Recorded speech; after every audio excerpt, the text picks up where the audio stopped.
میں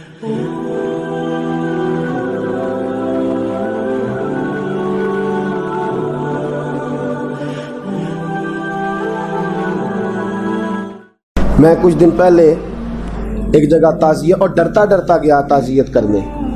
پرانے جاننے والے تھے، دوستوں کا رشتہ تھا، تو میں ایک ہی بیٹا تھا، تو وہ مجھے پتہ چلا کہ ٹرین ایکسیڈنٹ میں انتقال کر گیا. تو میں ڈرتے گیا کیونکہ معاملہ مشکوک تھا.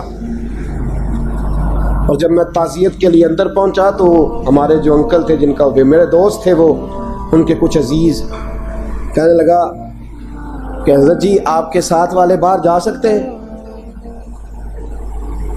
تو میں نے کہا چلے جاتے ہیں. میں دوستوں کو گاڑی میں بھیج دیا، اور جب میں نے اس سے بات چیت کی، کہنے لگا میرا بیٹا ایکسیڈنٹ تو میں نے بنایا ہے، وہ تو خودکشی کر کے مرا ہے. شادی کے 11 سال بعد خدا نے ایک بیٹا دیا تھا، اور مجھ سے غلطی یہ ہوئی، میں نے کہا میرے بیٹے کو تکلیف کوئی نہ آئے. اس کے منہ سے جو نکلا میں نے اسے دیا، جو اس نے مانگا میں نے دیا. کہتا ہے جو شخص 16,000 مہینے کا کمائے اور بیٹے کو 40,000 کا موبائل خرید کے دے، کہتے میں نے ہر سہولت اسے دی. پھر ایک امیر کی لڑکی سے یونیورسٹی میں پڑھتے ہوئے اس کا تعلق بنا. بچی کے میسج بھی میں نے اپنے موبائل، اس بچے کے موبائل میں دیکھے، اور اس لڑکے نے جو میسج سینڈ کیے وہ بھی میں نے دیکھے.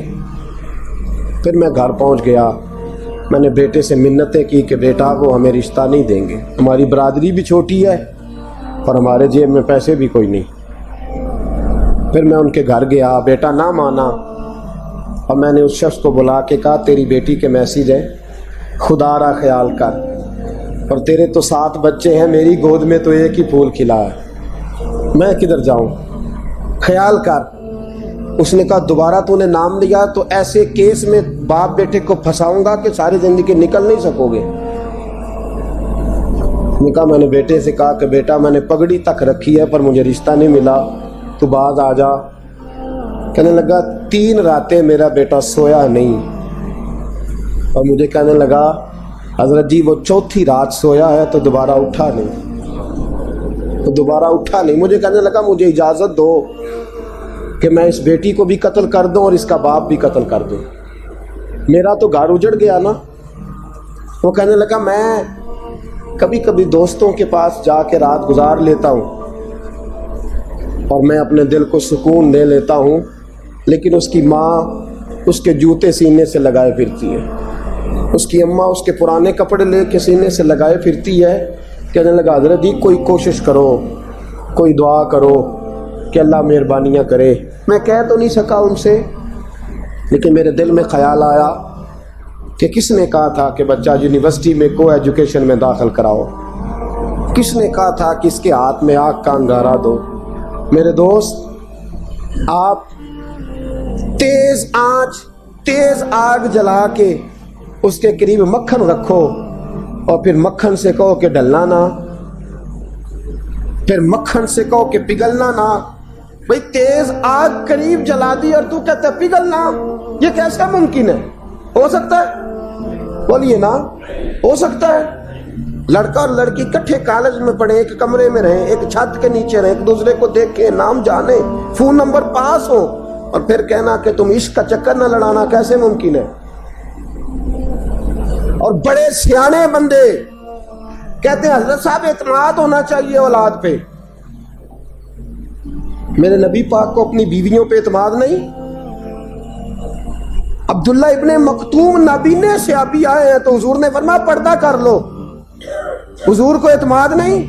مصطفیٰ سے پاک گھر کسی کا ہو سکتا ہے؟ فرمایا پردہ کر لو، نقاب ڈالو.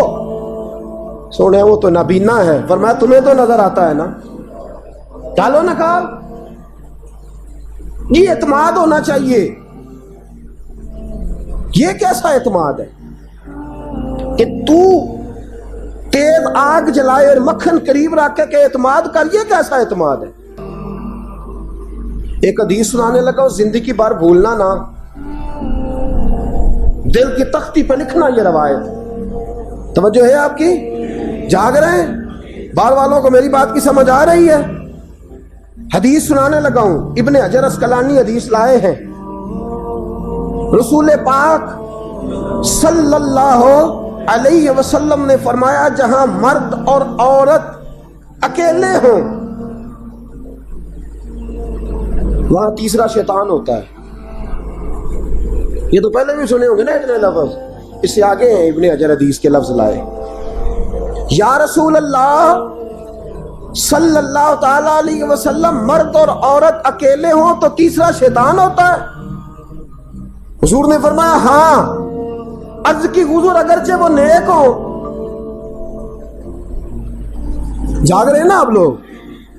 اگرچہ وہ جہاں مرد اور عورت اکیلے ہوں وہاں تیسرا شیطان ہوتا ہے.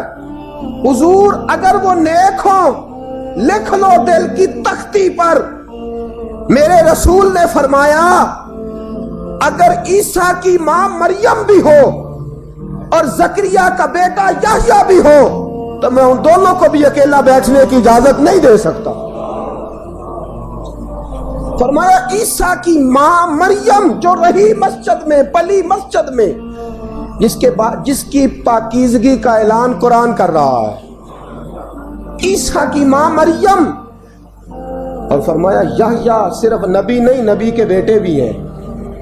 زکریا بن یحییٰ. فرمایا اگر یہ دونوں بھی ہو ایک نبی ہو اور ایک ولی ہو مریم اور یحییٰ بھی ہو مریم اور زکریا بھی ہو فرمایا میں ان کو بھی اکیلے بیٹھنے کی اجازت ہے. تو کس نیکی اور پرہیزگاری کی بات کرتا ہے؟ تو کیسا پیر ہے اس کے پاس تنہائی میں بیٹھ کے بی بی اپنا دکھڑا سنا رہی ہے؟ تو کیسا مفتی ہے اٹھا کے لے جا طریقتیں شریعتیں اور جا کے سنبھال لے اپنے جبہ اور دستار میں. وہ کوئی جبہ اور دستار نہیں, وہ گند ہے. اس لیے کہ جو نبی مریم سلام اللہ علیہا کو نبی کے پاس بیٹھنے کی اجازت نہیں دے رہے وہ پیر کس بات کی مولی ہے جو بیبیوں کو بغیر پردے کے سامنے بٹھاتا ہے اور تنہا بی بی کہتی ہے میرا دکھ سن لے. کس نے اجازت دی ہے؟ اور پھر کہنا تماشا لگ گیا سٹنڈ لگ گیا. یہ شریعت بیان کر رہا ہوں, رسول اللہ کا فرمان بیان کر رہا ہوں اور اس سے آگے ہمیں کسی دلیل کی ضرورت بالکل نہیں ہے. پتہ نہیں باپ کو کہ میرا بیٹا کیا کر رہا ہے. اندھی ہے وہ ماں جس کی بیٹی سارا دن نیٹ پہ بیٹھی رہتی ہے, اس کو خبر نہیں کیا ہو رہا. اور جب آگ گلے تک آتی ہے نا, داڑیاں جب جلنے لگتی ہیں تو ہمیں خیال آتا ہے یہ کیا بن گیا. اور جب ماں کا دوپٹہ کھینچنے لگتا ہے نا سگا بیٹا کہ چل میرا رشتہ مانگ, پھر اس کو پتا چلتا ہے کہ یہ تو معاملہ ہی بڑا خراب کر لیا میں نے.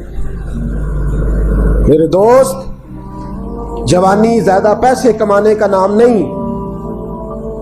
اگر تو قیمتی کپڑے پہنتا ہے تو تو جوان نہیں. تو 50 کلو وزن بائیں ہاتھ سے اٹھا لیتا تو تو جوان نہیں. اگر تو ڈگریوں کا ڈھیر لگایا ہے اور تیرا دراز اور الماری بھر گئے ہیں تو تو جوان نہیں. اور اگر تو نے اپنے خاندان اور معاشرے میں اونچا افسر بن کے نام کما لیا تو جوان نہیں. جوان اس کو کہتے ہیں جس کی جوانی پاکیزہ ہوتی ہے. جوان اس کو کہتے ہیں جس کی نظر جھکی ہوئی ہوتی ہے. جوان اس کو کہتے ہیں جو حیا کا پتلا ہو. جوان اس کو کہتے ہیں جو شرم کا پیکر ہو. جوان اس کو کہتے ہیں جس کی نظر سے معاشرے کی بہو بیٹیاں بچی ہو. جوان وہ ہوتا ہے, جوان بھی ہو پاکیزہ بھی ہو, جوان وہ ہوتا ہے کہ میرے رسول پاک نے فرمایا صبح قیامت اللہ عرش کے سیدھے جانب جوان کھڑا کرے گا. 30 سال کا جوان, چڑھتی جوانی, خوبصورت آنکھیں, روشن چہرہ, اس کا وجود طاقت والا. نبی آگے بڑھ کے پوچھیں گے یا اللہ یہ کون ہے جو تیرے دائیں جانب کھڑا ہے؟ اللہ فرمائے گا یہ وہ جوان ہے کہ خوبصورت عورت نے اسے کہا تھا میرے ساتھ منہ کالا کر لے, پر اس نے نظر جھکا کے کہا تھا انی اخاف اللہ. نہ بھائی میں تو اپنے اللہ سے ڈرتا ہوں. فرمایا یہ پاک جوانی والا ہے, یہ حاجی نہیں, نمازی نہیں, یہ ولی نہیں, یہ صوفی نہیں, یہ وہ نہیں جو غوث زماں ہو, قطب دورہ ہو, پیر طریقت نہیں, مفتی وقت نہیں. یہ خالی جوان ہے پر پاک جوانی لے کے آیا. یہ خالی جوان ہے پر پاکیزہ جوانی لے کے آیا. یہ خالی جوان ہے پر اس کی نظروں میں حیا بڑی ہے. یہ پاک یہ کیا تماشا لگ گیا عشق کا چکر. اور آج جتنی مصیبتیں کھڑی ہوئی ہیں اس عشق مجازی کے روگ نے کھڑی کر دی ہیں. ہر جوان، ہمارا ایک بچہ تھوڑے دن پہلے اس علاقے کا محمد طیب نام کا شہید ہو گیا. وہ ایک کونے میں رہنے والا، ایک محلے میں ایک چھوٹے سے کونے میں رہنے والا بچہ تھا نا. میرے ساتھ دوست موجود ہے. صبح سے لے کر ساری رات میں افسوس کرتا رہا میں جنازے میں کیوں نہیں گیا، میں جنازے میں کیوں نہیں گیا. تو بچہ پاک فوج کا وہ شہادت اختیار کر گیا تو فخر سے سر بلند کر گیا اپنا. لیکن جو بی بی کے لیے ساری رات روتے رہتے ہیں وہ شہید ہو سکیں گے؟ جو ساری رات ٹھنڈ میں کھڑے ہو کے عورت کے ساتھ گفتگو کرتے رہتے ہیں اور جو سارا دن دل میں گند رکھتے ہیں بی بی کے لیے، ان کے ہاتھ میں تلوار آئے گی؟ یہ بہو بیٹیوں کی عزتیں بچا سکیں گے؟ عافیہ صدیقیہ جیلوں میں جل گئی امریکہ کی، اور وہ جب بھی خط لکھتی تھی کہتی تھی کوئی محمد بن قاسم نہیں بچا، وہ کہتی تھی کوئی شہاب الدین غوری نہیں بچا. اور وہ جب بھی، اب تو خیر اس کا ذہنی توازن ہی کام کرنا چھوڑ گیا، وہ بی بی جب بھی خط لکھتی تھی نا اہل پاکستان کو تو کہتی تھی پاکستان والوں بتاؤ کیا تمہارے اندر کوئی بھی خالد بن ولید کا ماننے والا نہیں؟ کیا کوئی نہیں تمہارے اندر جو علی کے نام کا نعرہ لگانے والا ہو؟ کوئی نہیں بچا جو فاروق اعظم کی سیرت کو فالو کرنے والا ہو. کوئی لاؤ جس کے ہاتھ میں تلوار ہو اور مجھے سمجھ آئے کہ یہ وہ ہے جو حسن اور حسین کا نام لینے والا ہے.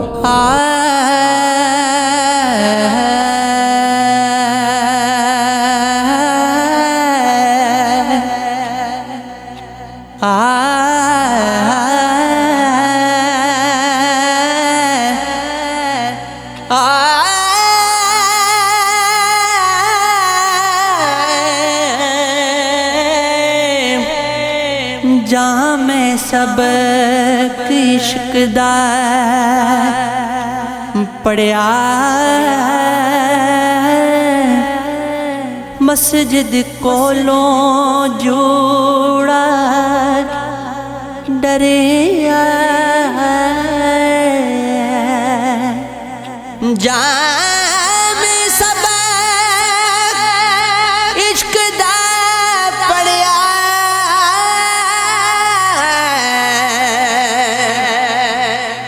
مسجد کو لو جوڑا ڈرے